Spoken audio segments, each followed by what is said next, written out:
안녕하세요. 사연 왔어요 톡톡입니다. 구독과 좋아요, 알림 설정 꼭 부탁드립니다. 그럼 오늘의 이야기 시작해 보겠습니다. 어머니는 왜 이렇게 사세요? 며느리의 뼈있는 질문에 순간 할 말을 잃어 당황했습니다. 제 나이 65세. 이 나이가 될 때까지 한 번도 누가 저한테 왜 사냐고, 왜 그렇게 사냐고 물어본 사람은 없었거든요. 그 질문을 며느리한테 들을 거라고는 생각도 못했죠. 그러게, 나 왜 이렇게 살까? 제가 약간 자조 섞인 목소리로 대답하자 며느리가 고개를 설레설레 저으며 이렇게 대답했습니다. 요즘에 어머님처럼 사는 사람 없어요. 제가 다 답답해요. 대체 어떻게 살아오셨길래 이런 걸 그냥 넘어가시는 거예요? 남편과 아들놈의 발광에 가까운 욕지거리를 피해 집 밖으로 나온 터였습니다. 마침 귀가 중인 며느리를 만나 사정을 말하고 잠시 밖에서 피해 있자고 한 터였죠. 지갑도 핸드폰도 모두 두고 그저 발에 꿰지는 신발 신고 뛰쳐나온 저를 보며 며느리는 한숨을 푹 쉬었습니다. 그리고 근처 죽집으로 가서 제가 좋아하는 흑임자죽을 한 그릇 사주더라고요. 그제야 제가 종일 굶었다는 게 떠올랐습니다. 훅 고소한 흑임자죽 냄새가 코끝을 스치자 저도 모르게 미친 듯 넘실거리는 허기에 정신이 나득하더라고요. 허겁지겁 뜨거운 것도 잊은 채 죽을 먹고 있는 제 앞으로 차가운 동치미를 밀어주며 며느리가 물어본 건 대체 왜 그렇게 사냐는 질문이었습니다. 한 대 맞은 것 같더라고요. 그런데 며느리한테 그 얘기를 들으면서도 저는 사실 별로 할 말이 없었습니다. 입 밖으로 나오는 말이야 있었죠. 우리 시대에 다 나처럼 살았다는 얘기도 나오고 내가 사는 게 어떻냐고 반박도 하고 싶고 그런데 며느리 표정을 보아하니 그 어떤 것도 먹힐 말은 아니겠더라고요. 그래요. 며느리가 볼 때는 제가 답답하고 바보 같고 멍청해 보일 수 있다는 거 저도 압니다. 그런데 어쩌겠어요. 제가 이렇게 태어나고 이렇게 살아온 것을 말입니다. 저는 올해 65세, 아니 어쩌면 66세일 수도 있고 67세일 수도 있는 여자입니다. 나이가 애매한 건 저희 부모님 때문이에요. 제가 위로 언니가 셋 있고 제가 네 번째 딸입니다. 저희 집은 아들이 너무 귀한 집이었거든요. 저까지 딱 딸로 태어난 후에 부모님은 한 이틀 저한테 젖도 물리지 않고 골방에 방치해 두셨다고 했습니다. 그래도 모정이 뭔지 이렇게 딸 자식 죽일 수는 없다고 저희 엄마가 몰래 가서 젖 물리고 몰래 가서 기저귀 갈아주고 그러다가 일주일 만에 제대로 부모님 품에 안긴 기구한 팔자를 타고 태어났어요. 언제 죽어도 상관없다는 생각에 제 나이가 4살 정도 될 때까지 아버지는 제 이름도 지어주지 않고 출생신고도 하지 않으셨다 했습니다. 엄마가 그래도 4살 넘어까지 2년 전년이라 불리는 저를 보다 못해 잠든 아빠 몰래 도장 꾹 찍어 직접 출생신고를 하셨다고 하더라고요. 애 이름 물어보는 공무원 앞에서 머뭇거리다가 그냥 앞에 있던 공무원 이름을 말씀하셨다네요. 자기랑 똑같은 이름이라며 신기하는 공무원에게 조금 미안한 마음이 들어서 나중에 식혜 한 통 갖다 줬다고 무심히 말하는 엄마였지만 그래도 저는 제 이름이 좋았습니다. 다소 촌스러운 언니들 이름하고는 다르게 제 이름은 그 시절에 있을 법하지 않은 예진이라는 아주 곱고 세련된 이름이었거든요. 한반에 종말이 말년이 끝순이가 몇 명씩 있던 시절 저는 딸 귀한 집 소중한 자손인 것처럼 예진이라는 이름을 갖게 되었습니다. 물론 집에서는 한 번도 불려본 적이 없어요. 할머니서부터 모두 인연전연하고 부르는 게 습관이 되었으니까요. 어쨌거나 간신히 태어나 목숨 건지고 간신히 이름 갖게 되며 무슨 인생을 끊어질 듯 말 듯 살아온 저는 한 번 더 위험한 상황에 빠지게 됩니다. 바로 동네를 돌아다니며 쌀 한 되에 점을 봐주는 떠돌이 무당말 때문이었어요. 저희 친할머니는 그런 무당들의 말을 엄청 맹신하시는 분이었거든요. 자라면서 할머니가 만든 정말 수많은 징크스, 그 안에서 옴짝달싹하기가 힘들 정도로 저희 할머니가 믿는 미신은 많았습니다. 그중 첫 번째가 바로 저에 대한 거였어요. 그 무당은 제가 기가 너무 세서 아래로 남동생이 들어오고 있는 길을 다 막고 있다며 무조건 저를 멀리 보내거나 제가 없어져야 이 집에 아들이 들어올 거라고 했답니다. 그런데 지금 생각해보면 그 무당이 일부러 제가 미워서 그런 얘기를 한 것 같기도 해요. 제가 어렸을 때 좀 왈가닥이었거든요. 그런데 거짓골을 하고 무당이 집 앞을 왔다 갔다 하니 제가 아마 돌을 던지면서 저리 가라고 소리를 질렀던 것 같아요. 그것도 무당이 먼저 저한테 뭔가 해코지를 했던 기억이 있습니다. 뭐가 붙었다고 악담을 냈었던가, 아니면 제가 갖고 있던 뭔가를 뺏으려고 했던가.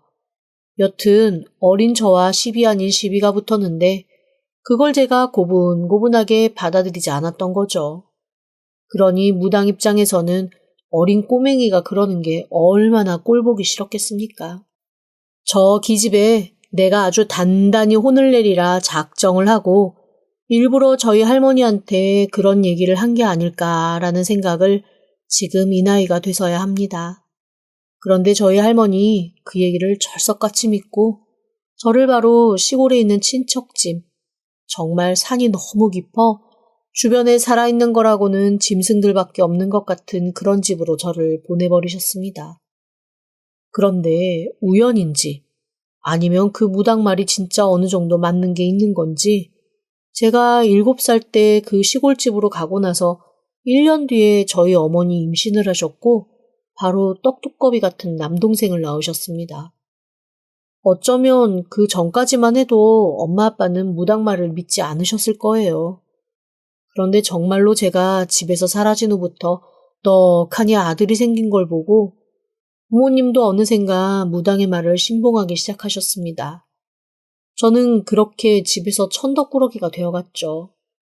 그나마 나이 차이가 좀 있는 언니들은 남동생이 태어났을 때 이미 큰언니는 성인, 둘째 언니, 셋째 언니는 중고등학생이어서 남동생 수발드는 무수리처럼 집에서 살아남을 수 있었지만 고작 7살 차이인 저는 그 집에는 필요 없는 존재였습니다. 그렇게 집에서 버려져서 할머니 여동생의 사촌 며느리라는 애매하고도 이상한 족보로 얽힌 시골집 어르신과 함께 살게 되었습니다. 말이 할머니 여동생의 사촌 며느리지 남이죠 뭐. 한마디로 첩첩산중 시골로 남의 집 식모살이 보내진 거였습니다. 도착한 그날부터 저는 일을 해야 했습니다. 일을 해야 밥을 준다며 7살 어린 제 앞에 까야 하는 열매 쌓아놓고 청소해야 하는 건 늘어놓는 그 집에서 저는 4년을 살았습니다. 열밤 자면 데리러 온다던 엄마 아빠가 1년이 지나고 2년이 지나도 저를 데리러 오지 않고 제가 학교 갈 나이가 훌쩍 지났는데도 학교는커녕 제가 죽었는지 살았는지 관심도 없는 것 같은 그 상황에 혼자 온갖 생각을 다 했습니다. 그리고 4번째 겨울이 지나고 봄이 온 어느 날 그 산골에서 도망 나왔어요. 어린 게 참 겁도 없죠. 아마 11살이나 12살 정도 됐을 때일 거예요. 무작정 나물 캐러 산에 올라갔다 오겠다고 얘기를 하고는 산이 아닌 산 아래로 냅다 질주를 했습니다. 얼마나 뛰어내려갔을까. 가보지 않은 길의 깊은 산속에서 저는 길을 잃었고 오들오들 탈수증에 시달리고 있던 저를 발견한 약초끈에 의해 산에 들어간 지 4년 만에 처음으로 산 아래로 내려올 수 있게 되었습니다. 당연히 거기서는 경찰에 연락을 하고 경찰 연락을 받은 부모님이 오시는 걸로 끝을 맺었죠. 다시 산으로 보내려는 부모님 앞에서 있는 대로 패악을 부리고 울부짖으며 이 아줌마 아저씨가 내 엄마 아빠인데 나를 산에 갖다 버리려고 한다며 고래고래 소리를 지른 통에 경찰 아저씨의 만류로 저는 집에 갈 수 있었습니다. 그리고 그날부터 저는 집에서 정말 역적 아닌 역적이 되었죠. 아니, 이게 왜 여기 있냐? 기집애가 드세기만 해서 자기 남동생 잡아먹을 뻔한 년이 집까지 기어들어왔으니 이게 대체 무슨 일이야? 4년 만에 저를 본 할머니의 첫마디였습니다. 한마디도 지지 않는 저를 할머니는 가만히 노려보며 죽은 듯이 살라고 동생 앞길 망치는 그 순간 바로 쫓아내버릴 거라고 버럭 성을 내시더라고요. 그러거나 말거나 저는 엄마도 있고 아빠도 있고 언니들도 있는 집에 온 게 마냥 좋기만 했습니다. 물론 그게 얼마 가지는 않았어요.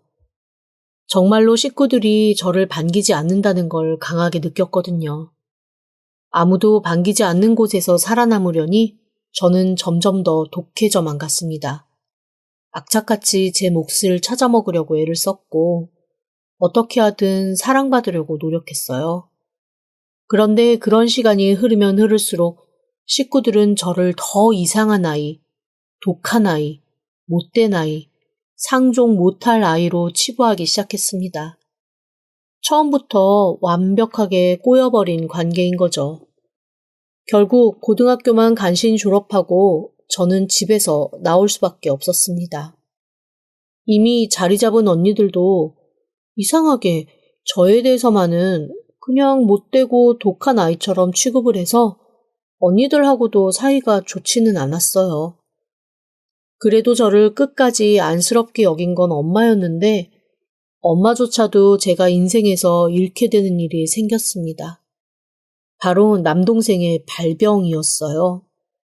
온 집안의 가장 귀한 존재인 남동생이 간이식을 받아야 되는 상황이 생겼거든요. 워낙 선천적으로 온몸이 약하게 태어난 녀석이라 자랄 때도 보약을 물처럼 달고 살았던 아이인데 아마 그것 때문에 간이 상했는지 젊은 나이부터 간 기능이 안 좋아서 엄청나게 고생을 했거든요.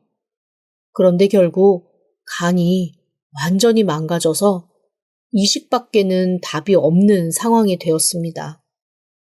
당연히 온 식구가 동생에게 간을 줄 수 있는지를 체크받았죠.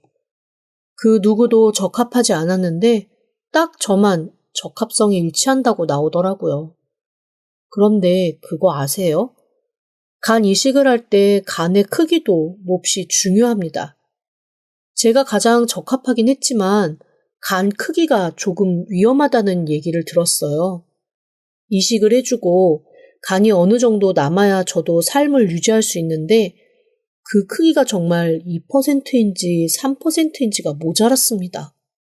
그런데 병원에서 망설이자 저희 부모님이 뭐라고 하셨는 줄 아세요? 어차피 얘는 독해서 그래도 살아남을 거예요.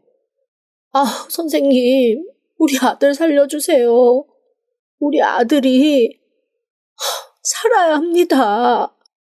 저 사실 남동생하고 차별을 많이 받고 살기는 했지만 남동생을 미워하거나 저주하거나 싫어하지는 않았습니다. 그런데 그 얘기를 딱 듣는 순간 제 간은 물론이고 머리카락 한 올도 남동생에게 주고 싶지 않아졌어요. 할머니는 제가 왜 굳이 태어났는지에 대한 이유를 이제 알겠다며 네가 네 동생을 살리려고 태어났구나 라며 좋아하셨지만 식구들의 그런 기대에 부응할 생각이 1도 없었습니다. 그래서 저는 온 식구가 눈에 불을 켜고 저를 감시하는 그 상황에서 둘째 언니의 도움으로 간신히 집을 빠져나와 도망을 나왔습니다. 그게 제 나이 27살 때의 일이었어요. 그리고는 저를 도와줬던 둘째 언니와도 소식을 끊고 혼자 고군분투 살아남기 시작했습니다. 나중에 얘기를 듣고 보니 남동생은 그로부터 3년을 버티지 못하고 세상을 떠났다고 하더라고요. 만약 제가 간을 줬으면 남동생이 좀 더 살 수 있었을까라는 생각을 잠시 하기도 했지만 분명 병원에서 저한테 그러셨거든요. 억지로 꼭 안 해주셔도 됩니다.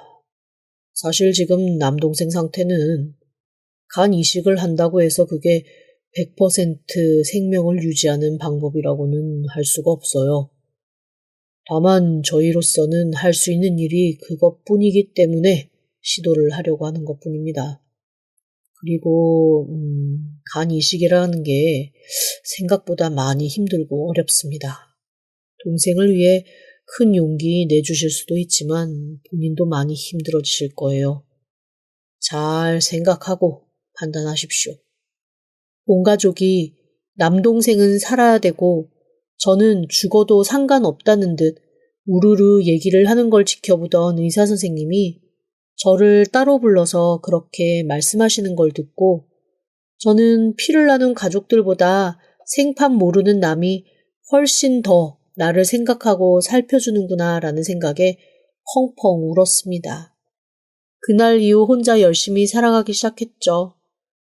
결국 제 동생을 살리지 않고 잡아먹은 세상 천지 못된 누나가 된 저는 그 자리에서 그날 이후 엄마 아빠와의 인연도 끊겼습니다.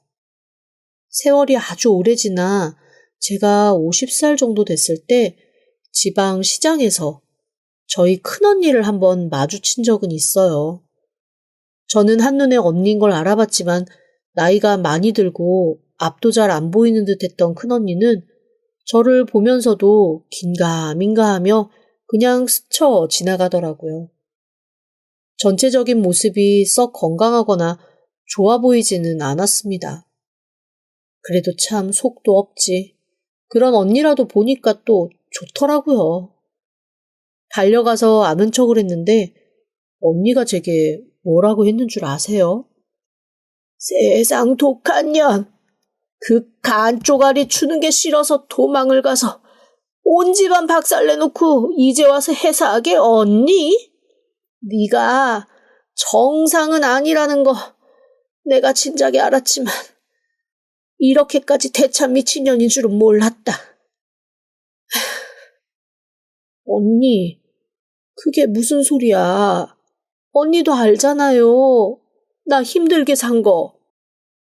막내 죽고 부모님 죽자 싸우고 할머니, 할아버지, 아버지까지 줄초상 나고 엄마는 스스로 세상 버리셨다. 이게 다 니년 때문이라고. 다시는 아는 척도 말고 어디 가서 우리 집 사람이라는 말도 하지 마. 재수없는 것. 소금 가져와. 소금! 휠체어에 앉아있던 언니는 뒤에 서있던 딸인지 며느리인지 모를 젊은 여자가 당황할 정도로 핏대를 세우며 흥분해서 고래고래 소리를 질렀습니다. 그게 제가 가족을 본 마지막이었어요. 사실 그 당시 저는 남편과의 관계, 아들과의 관계가 최악에 다다라 있을 때라 누구건 마음 털어놓을 내 편이 너무 절실하게 필요했거든요. 그래서 아마 언니를 보고는 반가운 마음에 다가가 말을 걸었던 것 같습니다. 언니 안에 그토록 짙은 한이 있을 거라는 건 미처 알지 못했고요. 그리고 엄마가 스스로 세상을 버렸다는 건 저도 큰 충격이었습니다. 한동안 그 충격에 남편과 아들이 부리는 억지와 패악이 아무렇지도 않을 정도였으니 이것도 또 나름 충격으로 충격을 상쇄하는 그런 거였으라나요. 그 즈음 저를 힘들게 한 남편과 아들의 사건은 다름 아닌 사업이었습니다. 저와 제 남편은 40이 넘어 결혼을 했어요. 진정 없이 홀로 지내는 저를 고아라고 생각하신 회사 대표님이 중매를 서주셨고 전처사별 후 아들 하나 키우며 사는 지금의 남편을 만났습니다. 사실 처음에는 남편과 사이가 좋았습니다. 둘이 성격이 안 맞는 건 아니었고 서로 감정 싸움하며 소모전할 나이는 지나고 만나서 적당히 넘어가고 적당히 맞추면서 살아갈 수 있었거든요. 문제는 아들이었습니다.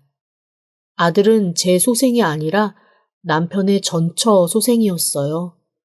평생 자기 엄마 아빠가 죽도록 싸우는 것만 보다가 엄마가 세상을 떠나고 뒤늦게 자기 엄마 자리로 들어온 제가 아빠와 사이좋게 지내는 것을 보며 아들이 삐뚤어지기 시작한 거였습니다. 처음에는 아들을 나무라던 남편도 점점 저를 탓하기 시작했습니다. 본인도 힘드니까 저한테 아픈 말을 마구 쏟아내더라고요. 이래서 사람이 잘 들어와야 하는 거야. 아니, 당신은 애 마음 하나 못 잡아? 친엄마 아니라고 해 구박하고 그러는 거 아니지? 사랑으로 감싸라고, 사랑으로. 그렇게 아이에 대한 모든 것을 저한테 떠넘긴 남편은 그때부터 아주 좋은 핑계가 생겼다는 듯 아이에 대한 모든 것, 그리고 집안 상황에 대한 모든 걸 저한테 다 책임을 전가시키기 시작했습니다. 저의 등장으로 인해 자기 아빠와 사이가 좋지 않았던 아들은 아빠가 자기 편을 들어주는 것 같으니까 금세 자기 아빠한테 돌아서더라고요. 결국 제가 의도한 건 아니었지만 저는 그 집의 왕따가 되고 말았습니다. 그렇게 세월이 흘러 아들은 결혼을 하게 되고 결혼을 하면서도 저에 대한 무시는 계속되었죠. 그런데 참 사람이 이상한 게 그 세월이 길어져서 익숙해지다 보면 그냥 또 거기에 순응하게 되더라고요. 이 집에서 나는 그냥 이런 사람인가 보다 하고 사는 거요. 그 와중에 며느리가 던진 그 한마디가 저한테 새로운 충격을 준 겁니다. 그러게, 나 왜 이러고 살지? 굳이 이렇게 살 필요가 없는데, 나 왜 이러고 살지? 며느리의 그 한마디를 들은 후부터 제 머릿속엔 계속 그 생각이 맴돌기 시작했어요. 그러면서 제 스스로가 한심하고 답답해서 피식피식 웃음이 나더라고요. 제 마음을 알아줬다는 것 하나만으로도 저는 며느리에게 고맙고 감사했습니다. 그래서 그 다음부터 며느리한테 조금 더 신경을 쓰기 시작했죠. 하지만 참 사람 마음 간사한 게 모든 게 다 제 마음 같지 않나 봐요. 똘똘하고 진중한 며느리는 저한테만 귀했나 봅니다. 집에서 새는 바가지 밖에서도 샌다고 저한테 못된 소리 찍찍 하던 그 버릇 그대로 아들은 며느리한테도 결혼한 지 얼마 되지 않았음에도 못되게 하대를 하기 시작했습니다. 지독하게 사랑해서 결혼하면 뭐하나요? 그 사랑이 지긋지긋한 관계로 바뀌어가는 건 정말 한순간이더라고요. 저한테 하는 것까지는 몰라도 며느리한테까지 그렇게 못되게 하는 걸 보고 어느 날은 아주 작정하고 제가 며느리 편을 들며 그 자리에서 몇 마디 했습니다. 아니 그런데 이게 웬일입니까? 그동안은 제가 무슨 말을 해도 가만히 듣기만 하고 있던 며느리가 그날은 저한테 대놓고 이러는 거예요. 어머니, 지금 누가 누구 편을 들어요? 그 말에 제 말문이 탁 막히더라고요. 제 깐에는 그래도 편 들어준다고 한 얘기였는데 며느리가 딱 그 한마디를 하는 순간 그래, 내 주제에 무슨 이라는 생각이 들면서 기가 확 죽었습니다. 옆에 있던 남편과 아들도 대놓고 저를 무시하면서 한마디씩 거들었습니다. 하여간 주제를 몰라 주제를. 지금 여기가 당신이 나설 자리야? 가만히 나 있으면 반은 가지. 어휴. 하여간 배부르고 등 따시니까 주제 모르고 기어오르는 무엇된 습관만 들어가지고. 에이! 엄마, 뭘 좀 모르면 가만히 있어요. 이 사람이랑 저랑 얘기하는 거 알아듣기나 해요? 반도 못 알아들으면서 왜 자꾸 쓸데없이 참견이에요? 하여간 이래서 집에 사람이 잘 들어와야 해. 세아가, 너 노선 똑바로 잘 잡아라. 네 시어머니 존중한답시고 삐딱선 탔다가는 너도 얄짤없어. 들었지? 뭐라도 손에 쥐려면 너 지금부터 눈치 잘 봐.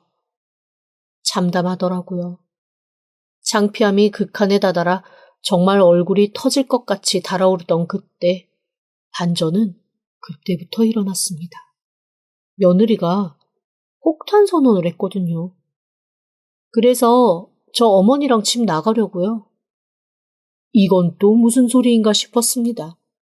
가만히 며느리를 쳐다봤죠. 그랬더니 며느리가 제 옆에 와서 제 손을 꼭 잡으며 이렇게 얘기하더라고요. 어머님, 그냥 제가 하는 대로 가만히 있으세요.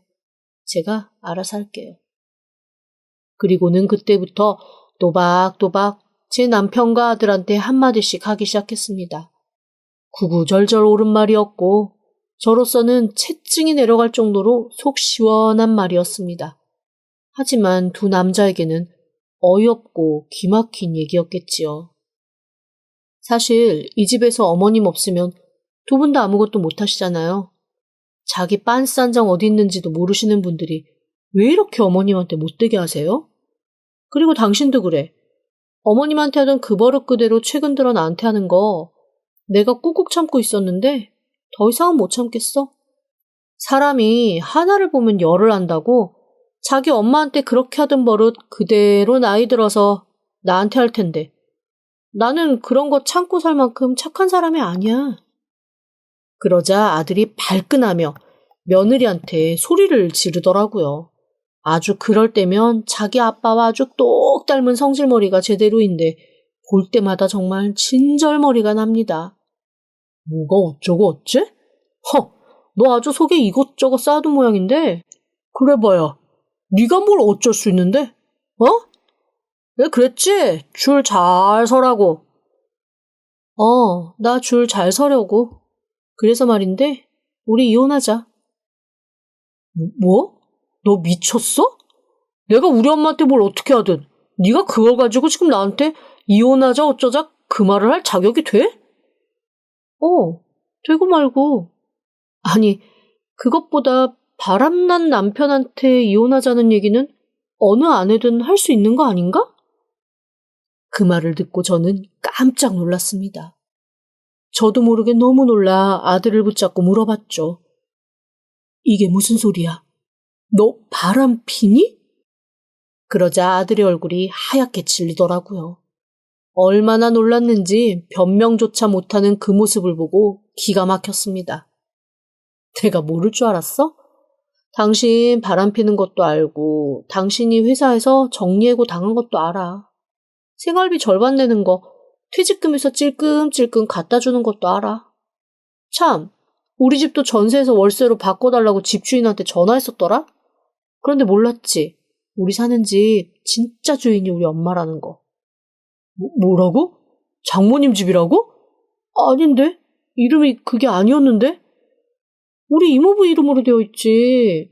그러니까 사기를 치고 거짓말을 하려면 제대로 알아보는 성이라도 있으라고. 그리고 당신 회사에서 나오는 성과급도 다른 통장으로 받았더라? 몰랐지. 당신 회사 격리부서에 내 친구 있었어. 지금 회사 그만둔 최대리. 최대리 내 친구인 것도 모르고 총각인 척 연애하고 싶다고 최대리가 이상형이라고 주접도 떨었더라? 며느리의 폭로는 계속 이어졌습니다. 이게 뜬 소가 한 번 하면 무섭다고 평소 얌전하던 며느리가 한 번 말이 터지자 아주 던지는 말마다 폭탄이더라고요. 그리고 어제 당신 야근 있다고 새벽에 들어왔지? 바람난 여자랑 있었던 거 다 알아. 9시 반쯤 그 여자가 전화 받으러 나가서 한 30분 있다 들어오지 않았어? 그거 나였어. 아마 그 시간 이후에 그 여자 분위기 냉랭했을 텐데? 안 이상했니? 자기가 유부남인 거 모르고 만났다며 싹싹 빌더라. 그래서 내가 증거자료 다 넘기고 내 편으로 정확하게 돌아서면 고소는 안 하겠다고 했지. 그래서 아마 오늘 이후로는 연락이 안 될 거야. 아들놈은 너무 놀라 한마디도 못하고 가만히 며느리를 바라보기만 했고 제 남편은 이게 대체 무슨 상황인가 싶어 얼떨떨한 얼굴로 아들과 며느리를 번갈아 바라보더라고요. 그리고 저한테 버럭 성을 내며 이렇게 얘기했습니다. 당신은 애 관리를 어떻게 했길래 저놈 새끼가 바람 피워서 이 사달을 내는 걸 몰랐어? 얼마나 시애미 시아버지가 우스워 보였으면 며느리가 이런 얘기를 아무렇지도 않게 자기 남편 얼굴에 똥칠을 하게 만들어. 에이, 집안 꼬라지하고는.